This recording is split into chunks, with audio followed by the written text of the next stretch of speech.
Passou.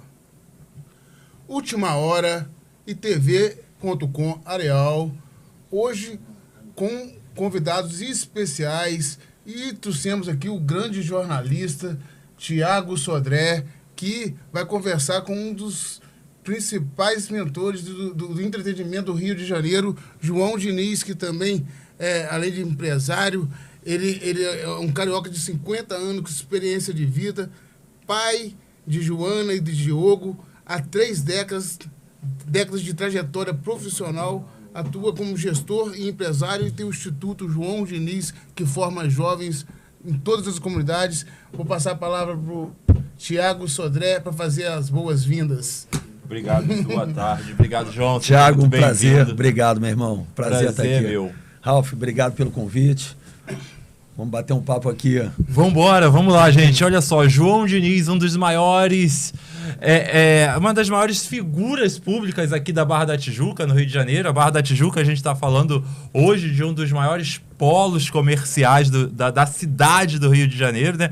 E esse cara é quem comanda aqui um monte de estabelecimentos comerciais que vocês vão descobrindo durante a trajetória da nossa conversa. Ele que tem 30 anos de entretenimento, já teve nas maiores casas da cidade, né? Agora também candidato aí a vereador pela cidade do Rio de Janeiro. Daqui a pouco Ralf vai explorar melhor essa parte. Mas, João, eu quero saber sobre a sua trajetória comercial, o empresário, o lado daquele cara que acorda cedo, vai lá, pega o saco de gelo, porque eu sei que começa desse jeito, né? Ninguém começa só dando ordens, tem que botar a mão na massa. Perfeito. Como é que surgiu essa história do comércio na tua vida?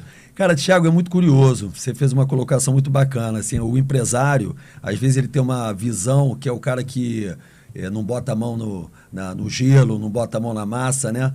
E até hoje, né? Assim, eu fico nos salões, eu arrasto mesa, arrasto cadeira, eu sou um cara do comércio, mas eu sou aquele cara que gosta de botar a mão na massa, né? Gosto de estar perto dos meus colaboradores, dos clientes. E isso veio de uma forma muito natural. Eu sempre, desde garoto, fui um cara com muito network, e eu entendi que eu podia transformar o meu network em negócio. Então, eu comecei desde garoto, 18, 19 anos, promover grandes eventos no Rio de Janeiro, porque eu era uma pessoa com uma relação muito bacana, de academia, de praia, de faculdade, de colégio. Então, eu era um grande reunidor de pessoas. E eu resolvi criar eventos. Na época eram open bar e open food, né? Porque é muito cíclico, né? As noites elas têm tendências. Então, na época, a gente tinha comida e bebida liberada. Então, eu alugava grandes casas na Barra da Tijuca. Na época, eu morava na Zona Sul, mas os grandes espaços eram aqui na Barra. E promovia grandes eventos. Então, eu reunia aí numa noite 2, 3 mil pessoas e comecei a entender de que forma que eu podia ter uma carreira profissional fazendo o que eu gostava, né? Usando o network, promovendo entretenimento, gerando emprego, falando de cultura. Eu sempre fui muito ligado à parte de cultura musical. Então, a gente trazia DJs, trazia artistas, enfim. Então, foi o meu legado, a minha história profissional começa aos 20 anos de idade. Depois eu tive uma experiência em parceria com o Ricardo Amaral, que também é uma grande referência para todos nós, né, do setor. Dos maiores do setor de entretenimento o Ricardo, aqui na cidade. Ele parece, para a gente, é um mentor, né? O Ricardo tem 84 anos, 85, e continua sendo uma figura necessária ao Rio de Janeiro. Eu até brinco com ele, dizendo que ele precisava de uma estátua ali na Nossa Senhora da Paz em vida, né? Porque geralmente a gente quer homenagear as pessoas depois que elas se vão. Então, eu acho que a gente precisa render homenagem a algumas figuras, e o Ricardo Amaral, ele tem todo o meu respeito, não só meu, mas de todos os cariocas. Então, tive uma passagem com ele, trabalhei com ele em algumas casas noturnas e fazia grandes eventos, e também, com o dinheiro desses eventos, eu comecei a montar as minhas casas, né? Então, comecei com pequenas lojas de suco. Tive loja de suco em Ipanema, em Copacabana, tive oficina do Guaraná na Praia de Jeribá, em Búzios, onde é o Fishbone, e aí criei o Banana Jack, a marca com o chopp de banana, com o hambúrguer artesanal, e vim construindo marcas. Eu sou uma pessoa que gosto de branding, gosto de criar marcas, gosto de entender qual é o recado que o mercado está me dando para eu poder transformar essa dor do mercado em produto. E sempre ligado ao entretenimento, à cultura e à gastronomia. Então, já se vão aí 30 anos de marcas, né, pelo Rio de Janeiro, gerando muito emprego, fomentando a economia do Rio. Isso é importante a gente falar. Hoje o setor de gastronomia é o maior gerador do primeiro emprego do país.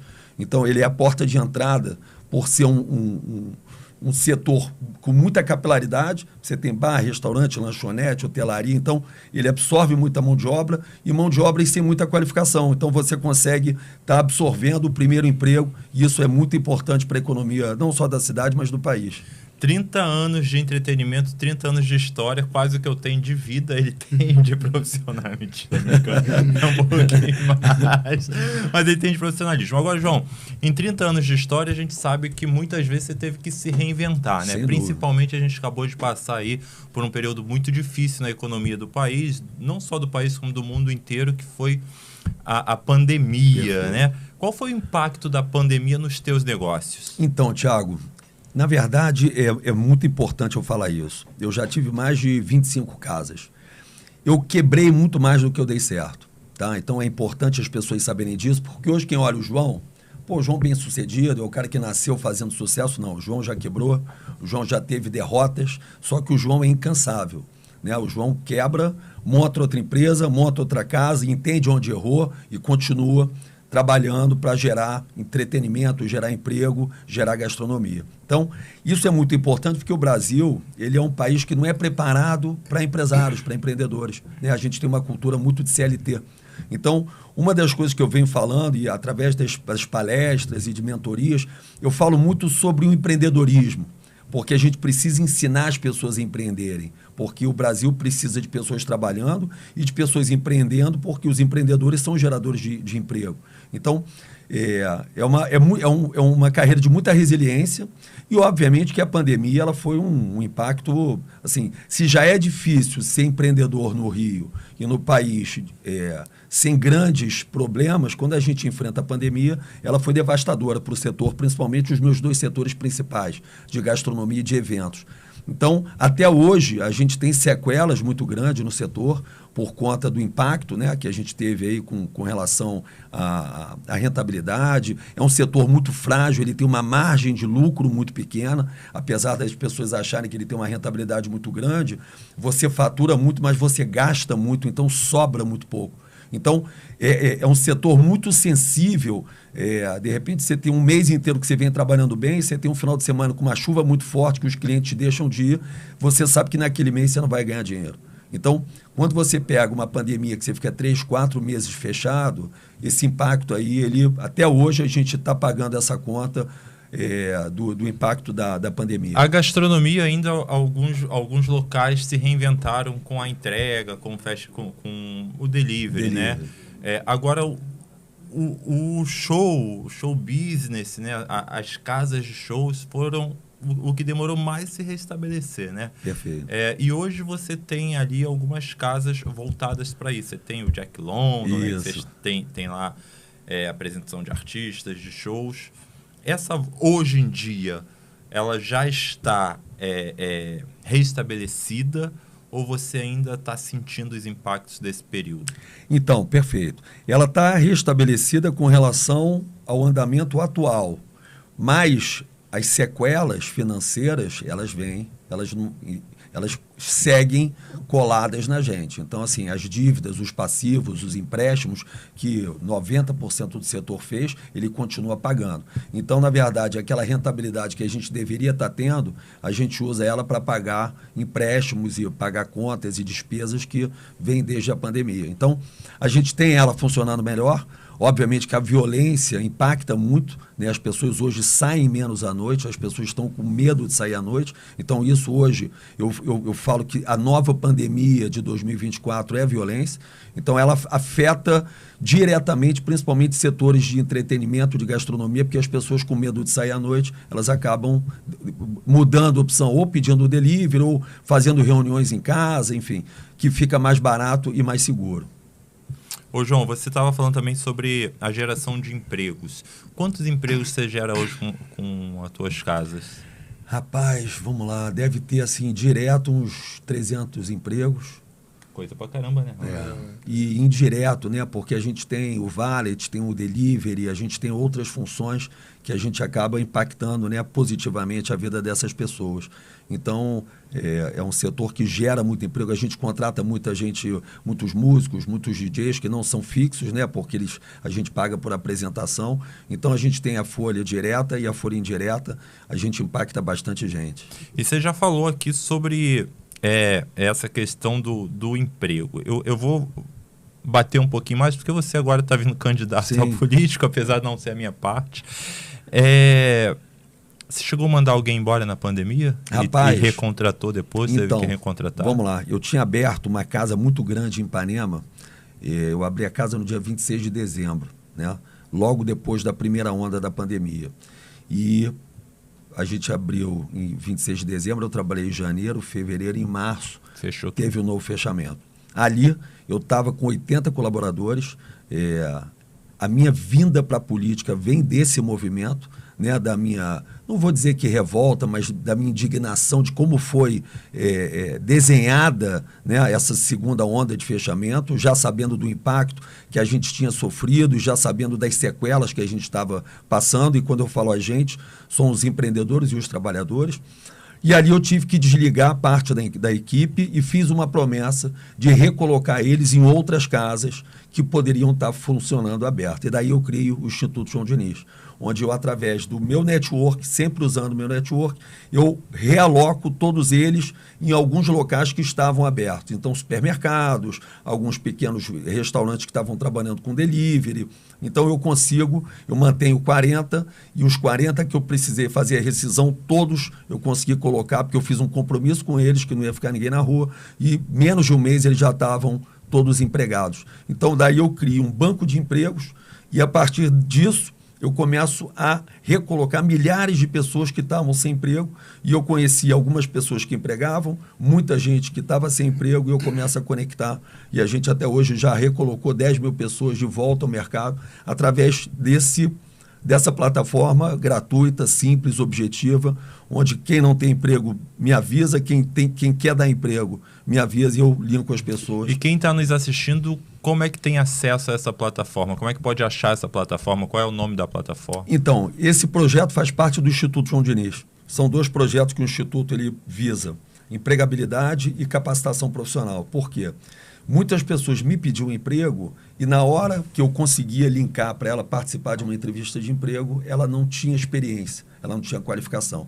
Então, eu entendo também a minha obrigação de qualificar de uma forma objetiva, rápida, preparar aquela pessoa minimamente para ela poder chegar numa entrevista de emprego e ser contratada como comim, como ajudante de bar, como ajudante de garçom, como ajudante de cozinha, como ajudante de administração, com Excel. Então, eu crio cursos dentro das minhas casas, gratuitos, diplomo as pessoas e aí qualifico e consigo empregar todas elas. Formamos 2.000 alunos dentro desses 4 anos que a gente está atuando e é muito prazeroso. E depois eu começo a desenvolver cursos para pessoas com deficiência. Então, hoje a gente tem cursos de garçom e garçonete e produção de eventos para autistas, pessoas com autismo e síndrome de Down, que é muito bacana também, é um curso bem voltado para inclusão, porque a gente precisa estar incluindo, mas não com discurso, com emprego, com autonomia, né? As pessoas que têm deficiência, elas precisam de autonomia.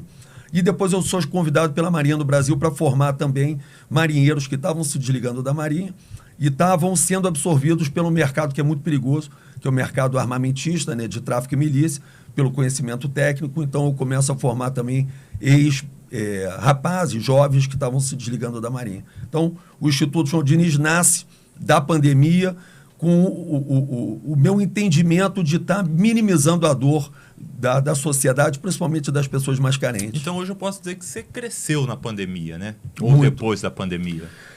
Rapaz, eu cresço sempre. Eu acho que a gente cresce sempre nas adversidades, né? Então, acho que as adversidades, quando você consegue entender de que formas que elas podem ser benéficas para o seu crescimento, eu acho que é a grande virada de chave. Então, cresci bastante como pessoa, como ser humano, como empresário, como político mesmo, sem estar dentro da política. Então, com certeza, cresci muito. Nós estamos aqui conversando com um empresário e futuro candidato, né? Futuro vereador da cidade do Rio de Janeiro, aqui Amém. o João Diniz, gente. Ele que nesses 30 anos já se inventou, se reinventou e continua se reinventando. Agora, uma pergunta. Você tem alguns negócios diversos. Você tem uma academia na Rocinha, né? No Vidigal. No Vidigal, a Dubai Fitness. Isso. O Blá Blá, a Celine, são negócios diferentes. Não seria melhor um grande negócio ao invés de diversificar? Qual é o segredo? O que você pensa com relação a isso? Prefiro ter 10 negócios pequenos do que ter um grandão que dá mais trabalho. O meu ponto de vista, acho que vários para administrar daria muito mais trabalho. Eu estou enganado. Não, você está coberto de razão.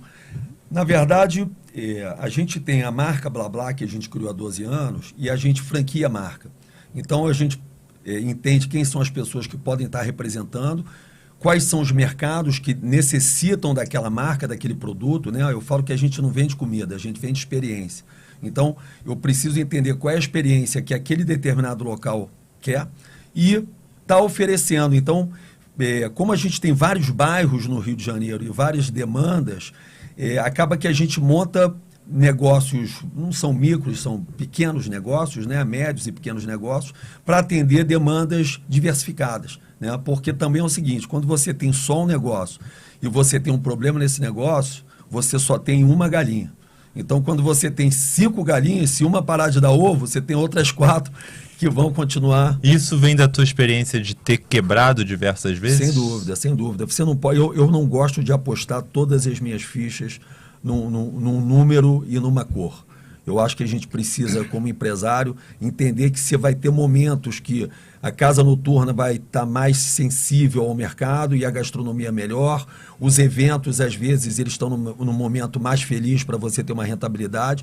Então, você também tem que ficar entendendo o que o mercado quer, dentro do que você sabe fazer. Qual é o setor que está te dando mais rentabilidade e menos risco e está apostando e tendo algumas opções, né, para você poder estar prosperando. Só uma curiosidade. A gente vive um momento que o rock virou uma coisa de coroa, né, cara? Aí você vê que o rock aqui no Rio praticamente acabou, né? E aí São Paulo você ainda tem Você ainda tem alguns nichos. contra uma tendência aí, buscando um público-alvo mais antigo, quando você abriu uma casa que praticamente tem show de rock, que tem... Como é que foi essa ideia sua? Você foi na contramão disso que você acabou de falar? Então, perfeita pergunta. Na verdade é o seguinte, eu não crio nada que o João quer. Eu crio o que o mercado precisa. Então, o empreendedor, isso é uma coisa importante, que o empreendedor, muitas vezes ele quer imprimir o gosto pessoal dele. Então, o João gosta de casas de entretenimento e de gastronomia. Mas eu não obrigatoriamente vou colocar o tipo musical da minha casa ou o tipo de gastronomia que eu gosto. Eu tenho que entender o seguinte, qual é a dor do mercado? Então, hoje, eu entendi que a gente tem um público muito grande, de mais 30 anos, mais 35 anos, muito carente de entretenimento, de diversão. Né? Hoje as pessoas envelhecem mais tarde. Né? Antigamente, hoje eu tenho 50 anos. O cara de 50 anos já estava deitado no sofá da sala, aposentado, não saía mais. Hoje a gente tem aí pessoas com 50, 60 anos superativas. Então essas pessoas querem sair. E a música que interessa esse setor, né? Obviamente tem muitos jovens que gostam de rock, mas eu digo, a pessoa com mais de 40, da década de 80 para cima, ela hoje, se ela quiser um lugar para ela sair, se divertir, dançar, muitas vezes ela não tem. Então eu comecei a entender esse recado que o mercado estava me dando e construí o Jack London Rock Bar para justamente atender uma demanda de um público mais 40, que não tem espaço nas grandes casas noturnas, né, que trabalham com público de 20 a 30. Então, na verdade, é entender o que o mercado precisa e, dentro da sapiência que a gente tem, colocar um produto para... O Rock in Rio está aí para provar que o rock não morreu, né? Com certeza. Apesar que de rock tem muito pouco no Rock in Rio. É isso aí, ele se adaptou. Para encerrar minha participação aqui, João, entregar para o meu amigo aqui, para o Ralf, para vocês falarem finalmente sobre a sua campanha política. Se você pudesse dar um conselho para quem está pensando em empreender, aquela pessoa que está cheia de dúvida, não sabe em que vai apostar, está pesquisando, franquia, vou abrir meu próprio negócio, o que você diria? Bacana, bacana. Primeira coisa, entenda o que você gosta, mas não entenda que o que você gosta é o que precisa ser colocado no mercado. Ou seja, eu gosto de gastronomia, eu adoro carne, Mas será que é carne que aquele mercado que eu vou colocar o meu negócio precisa? Ou é japonês, ou é pizza? Então, respeita o mercado. Dentro do seu amor, respeita a necessidade do mercado, número 1. Número 2, estude o mercado. Não acha que você vai dar certo. Estude cases que deram errado, estude a concorrência, a precificação, o posicionamento, o público. Você tem que entender quem é o teu público-alvo. Então, são vários setores que vão te preparar, isso se chama planejamento, e as pessoas abrem muito na emoção e se planejam um pouco, entende mercado, olha a concorrência, que você aprende muito com seus concorrentes, entende o preço, entende quem é teu público, entende se você conhece daquele produto, tem uma boa equipe. O que eu digo que o empreendedor, assim como um gestor público, ele é um expert em contratar pessoas. Então, você tem que ter um bom time. Eu sou dono de restaurante há 30 anos, mas eu sou um péssimo cozinheiro. Mas eu sei contratar os cozinheiros certos dentro da proposta gastronômica que eu tenho. Então, o empreendedor, ele tem como grande missão ser um maestro de uma orquestra, que ele precisa ter bons profissionais qualificados e capacitados para que ele possa oferecer o produto, a experiência, dentro de todos os setores, da cozinha, do bar, do atendimento de salão, do marketing, da compra, do estoque, ou seja, você vai fazer a orquestra funcionar de acordo com as pessoas que você tem no seu time. Então, contrate bem, treine sua equipe, capacite sua equipe para que eles possam te representar e você ter uma boa entrega e com isso prosperar como empreendedor. É isso aí, tá dado o recado. Eu agradeço muito o Thiago Sodré, colunista do Correio Brasiliense, do UOL, repórter da TV Fama, um grande mestre da comunicação. Mestre da comunicação. Por isso que eu quis, eu falei, deixa eu começar, deixa eu fazer a abertura. Deixa eu fazer a abertura e depois você entra, porque senão você me engole. Um pouquinho cada coisa. Tô aqui, tô ali, tô no Correio Ele tá aqui Brasiliense. doido pra dar uma fofoca nova que saiu agora, né? Pois é, não posso falar aqui? Pode Posso, falar, né? pô. Pois é, gente. Doutora Deolane acabou de ser solta. Eu preciso sair daqui para poder cobrir esse entretenimento Com agora, certeza. que é a minha área. Maravilha. Tá bom? João, Cara, obrigado. foi um prazer. Prazer Obrigado, meu. Vamos obrigado nos pelo encontrar carinho. mais Vamos vezes. sim. Agradecer. Obrigado. Muito obrigado. A Bom casa sempre programa aí pra sua, tá? vocês. Posso sair aqui? Já começamos com o pé direito. Tchau, gente. Um abraço, querido. Um dos maiores fofoqueiros do Brasil. O famoso fofoqueiro profissional. É isso aí. Mas, Diniz, já falamos de todo o seu sucesso na área empresarial e agora a gente vai entrar numa pauta que é a pauta da política. Nas últimas eleições, pós-pandemia, se engajando aí pela primeira vez entrando na vida pública, saiu com uma votação muito expressiva, quase mais de 16 mil votos, que é uma votação de pessoas que já estão na política há décadas, que já entendem como é que funciona o sistema, e de lá para cá começou a fazer uma rede social forte, começou a desenvolver outras áreas, além só o treinamento desses cursos que você faz, dessas palestras que você... desses grandes eventos que você faz para empresários, inclusive, continua fazendo, mas você também entrou em questões como segurança pública, como esporte, através da sua academia. Você é faixa preta já? Sou faixa preta de jiu-jitsu. A família toda, meu pai é faixa preta de judô, a gente já vem de uma tradição das artes marciais desde o berço, né? Então, essa visão sua de segurança pública, ela veio do treinamento nas artes marciais ou veio da necessidade que você vê do seu tipo de comércio de atendimento, de ter segurança na cidade, porque a falta de segurança faz que as pessoas não saiam de casa? Perfeito, Ralf. Vamos lá. A gente, quando se coloca à disposição de trabalhar para a sociedade, a gente precisa entender, assim como no setor empresarial, eu preciso entender qual é a dor do meu cliente para que eu possa criar um produto e um serviço para atender aquela dor. Quando eu me coloco à disposição da sociedade, eu também preciso entender qual é a maior dor da sociedade. Então, o que eu digo é o seguinte, um gestor público, vereador, deputado, prefeito, governador, presidente, ele tem que entender o seguinte, a empresa Rio de Janeiro, qual é a maior dor dos clientes, né, que são os cidadãos que pagam os salários e vivem na cidade? Hoje, a maior dor é a violência, é a segurança. Então, para mim é uma coisa que chega a ser óbvia. Se eu estou me colocando à disposição de trabalhar para a sociedade, eu preciso entender o seguinte, não é a pauta que o João quer, é a pauta que é necessária. E hoje a pauta que é necessária, a gente tem um cuidado especial e trabalhar em prol dela, é a segurança pública.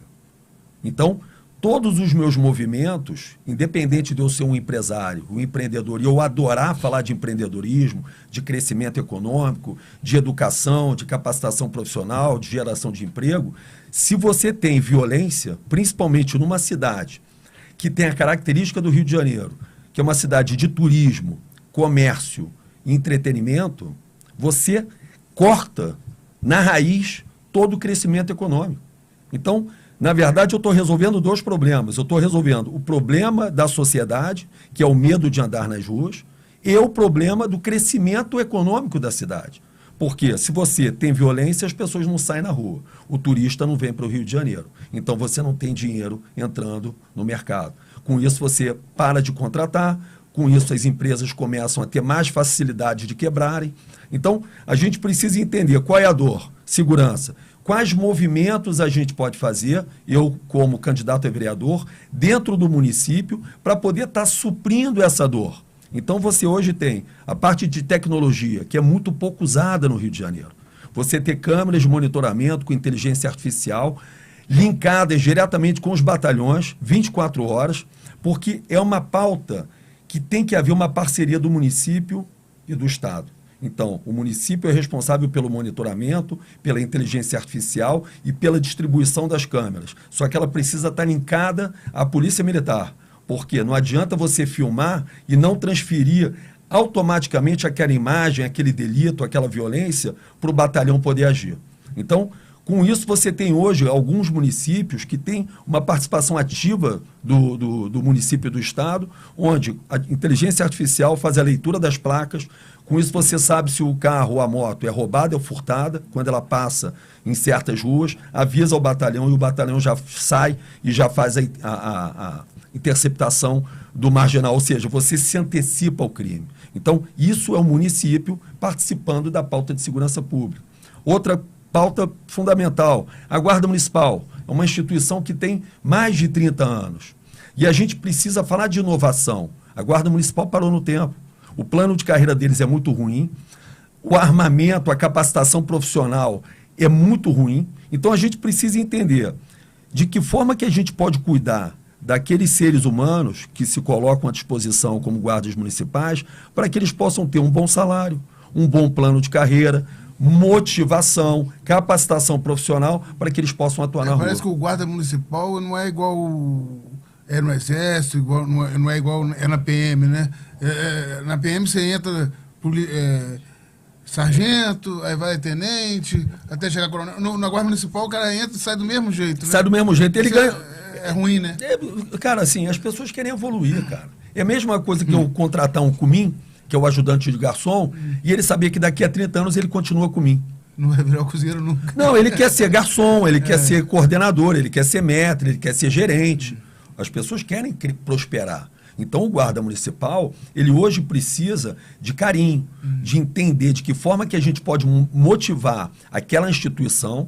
A gente precisa reformular a guarda. Para quê? Para que a guarda possa atuar nas ruas, protegendo a população, auxiliando a polícia militar em pequenos delitos. A guarda não vai subir morro, não vai combater milícia, mas a guarda pode dar uma proteção aos principais delitos que mais afetam e machucam as famílias, que é o furto, é aquela agressão do morador de rua, é o furto do garoto que está tentando roubar um celular e ataca uma família, que puxa uma faca, que pode gerar ali um latrocínio. Então, quando você tem um guarda municipal preparado, motivado, qualificado e num segundo momento armado, para poder também se proteger e também ter mais respaldo para atuar em algumas situações que hoje ele sem arma não pode, você começa também a trazer o município para ajudar o combate da violência. Então, hoje o município, ele precisa entender que ele tem sim obrigação de participar da pauta de segurança pública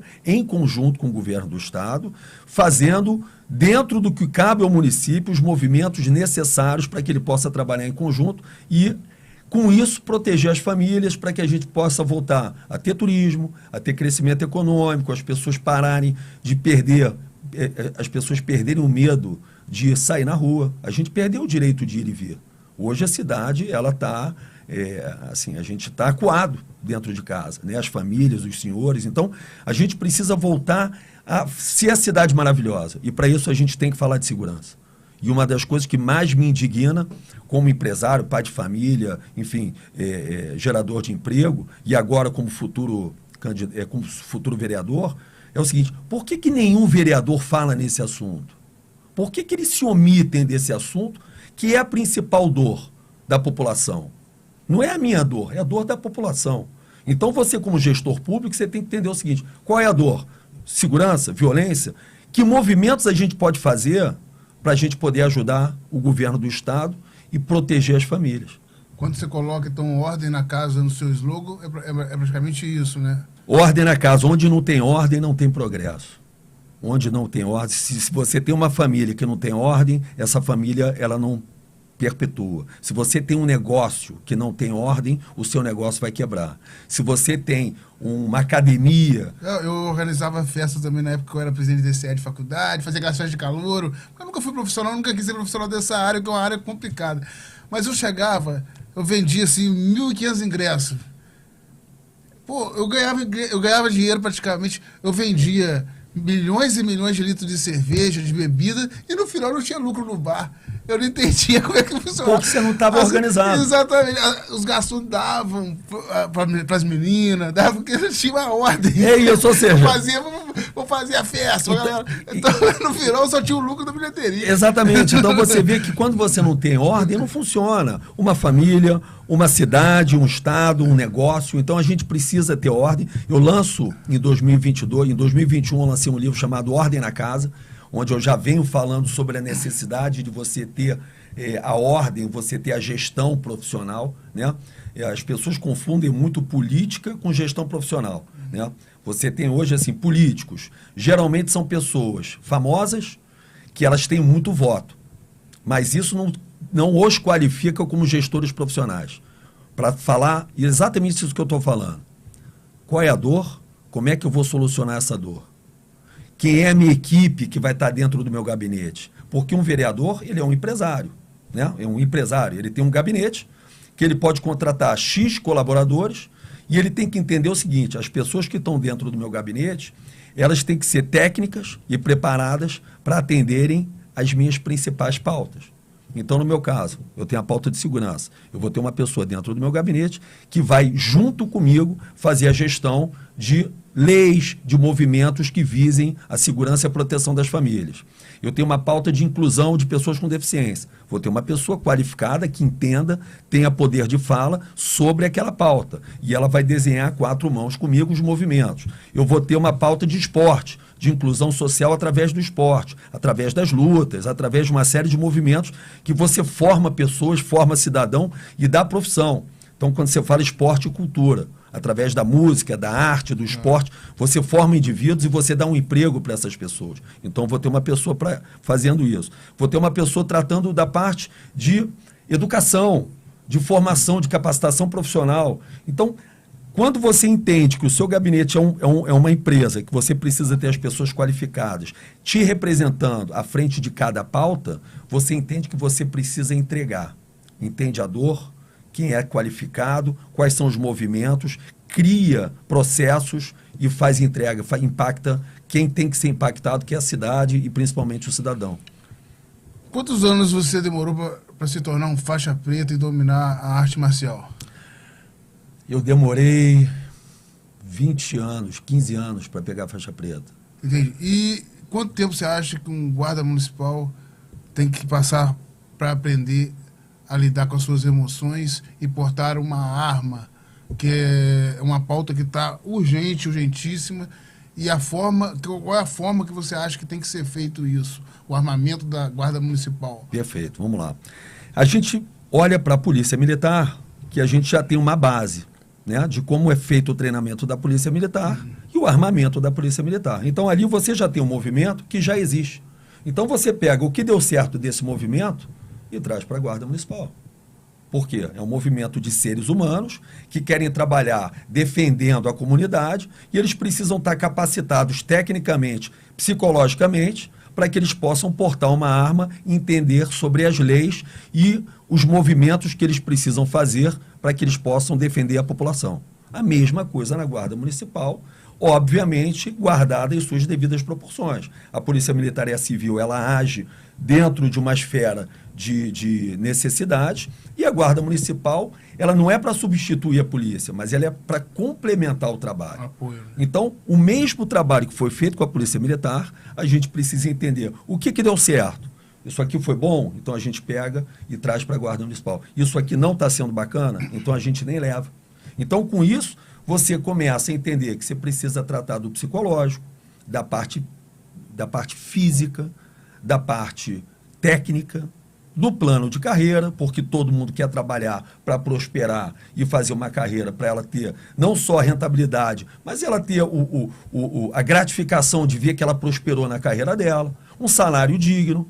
Então, com isso, você motiva a sua equipe, entende? Se eu tiver uma série de garçons que eles não estão motivados, não recebem bem, eles sabem que eles nunca vão passar de comim, que eles não têm um plano de carreira bacana, que eles não têm futuro dentro daquele movimento, eles não vão atender bem o meu cliente. Então, a mesma coisa com a Guarda Municipal. A gente precisa reestruturar a Guarda. A função da Guarda é incrível, mas ela é muito mal utilizada, é muito mal gerida, a ponto da população ter raiva da Guarda. Hoje, a população do Rio de Janeiro tem raiva da Guarda Municipal. Por quê? Porque eles são conduzidos a fazerem movimentos que atacam a sociedade, os trabalhadores. Então, é entender o seguinte, é dessa forma que a gente vai fazer, a gente precisa ter ordenamento urbano, mas a forma de abordagem é dessa maneira que tem que ser feita. Vamos entender, eles têm que ser entendidos como necessários pela população. E hoje, o que se escuta é, pô, a guarda não serve para nada, esses caras só batem em trabalhador. Eles são trabalhadores, só que eles estão sendo mal direcionados, estão sendo mal cuidados, mal preparados e mal remunerados. A entrega deles não vai ser boa. De qualquer profissional não vai ser boa. Então, vamos lá, sem apontar dedo para quem errou, vamos mudar, vamos ajudar essa instituição a trabalhar da pauta de segurança pública, defendendo as famílias. Tudo em prol da defesa das famílias. Quanto mais forças de segurança a gente tiver trabalhando junto, governo e município, e movimentos alinhados, a gente tem uma resposta direta na proteção das famílias, na tranquilidade e, com isso, no crescimento econômico. Bacana. Segurança presente, você acha... Qual é a sua opinião sobre segurança presente? A gente precisa entender de novo. A segurança presente, ela nasce criada pelo Coronel Felipe, que é uma referência dentro da segurança pública, perfeita naquele momento, só que ela precisa de alguns ajustes, né? Então, o que a gente precisa entender também é que nada que é criado hoje, daqui a 10 anos, ele não pode ser mexido, ele deve ser mexido, para você entendendo qual é a demanda. Igual as UPPs, elas nasceram com um intuito ótimo, com uma leitura perfeita, mas não se adequaram durante o movimento, e aí perdeu a funcionalidade. Então, do mesmo jeito que eu tenho um restaurante que tem 12 anos, que todo ano eu preciso ir lá, mudar o cardápio, trocar a roupa do funcionário, mudar o playlist, mudar a decoração, mudar a minha forma de comunicação. A gestão pública também precisa fazer isso, na educação, no esporte, na segurança pública. O nome disso é inovação. A gente precisa estar em contato direto com a inovação, entendendo qual o recado que a demanda que o mercado está dando. É esse recado? Ajusta.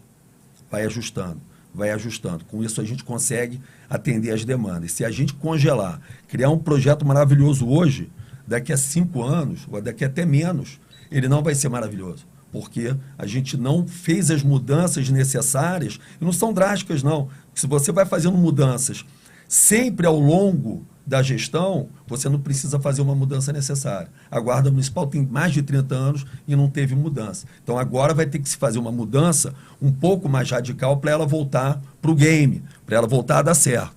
Mas se a gente, durante a gestão, for adequando a gente consegue manter a sociedade sendo atendida em todas as pautas. Eu tava vendo outro dia uma entrevista do prefeito de Nova York, que plantou tolerância zero lá. Ele falou que quando ele implementou, ele falou que sabia que não ia conseguir avançar muito. E aí ele começou a aprender, o cara furou o sinal e ia lá pegava ele. Mas ele sabia que não ia conseguir segurar o cara, mas para surpresa dele, a maioria das pessoas que cometiam delito eram as pessoas que cometiam delito constantemente. Sim, perfeito. Então, ele conseguiu tirar muitos marginais, não pelo crime em si, mas pela reincidência desses crimes. Você acha que é isso que acontece no Rio de Janeiro? A criminalidade está restrita a poucas pessoas que cometem muitos crimes? Não, ou você acha que há uma malandragem geral? Não, há muitas pessoas que cometem muitos crimes, né? O que eu digo é o seguinte: o jovem que você não educa é o adulto que você pune. Então, para a gente falar de segurança a médio e longo prazo, a gente tem que ir lá na educação, lá na base. Por quê? Porque entendam que a criminalidade, na cabeça do marginal, é a forma dele ganhar dinheiro, é o emprego dele. Se você não capacitar esses jovens todos hoje da comunidade, dando esperança, educação e capacitação profissional, dando chance dessa turma ser absorvida pelo setor formal, informal e de empreendedorismo, esse cara vai buscar o dinheiro em duas grandes empresas que contratam, e você tem plano de carreira, que se chama tráfico e milícia. Esses caras fazem plano de carreira. O garoto no tráfico, ele entra como fogueteiro, entra como depois vapor, depois primeiro soldado, segundo soldado, gerente da boca e dono do morro. Ele tem um plano de carreira. A milícia é a mesma coisa.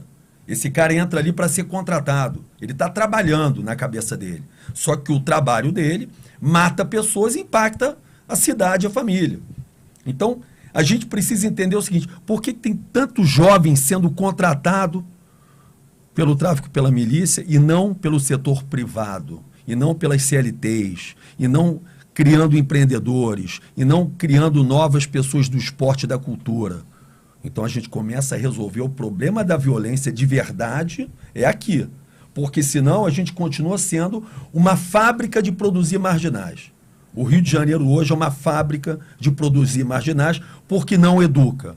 Não dá estrutura para que essas pessoas possam ser contratadas. Esse cara vai ganhar dinheiro de alguma forma. E o que ele entende como certo, e aí a bandidolatria ainda piora isso tudo, é que aquilo ali é normal, porque o cara é fruto do meio.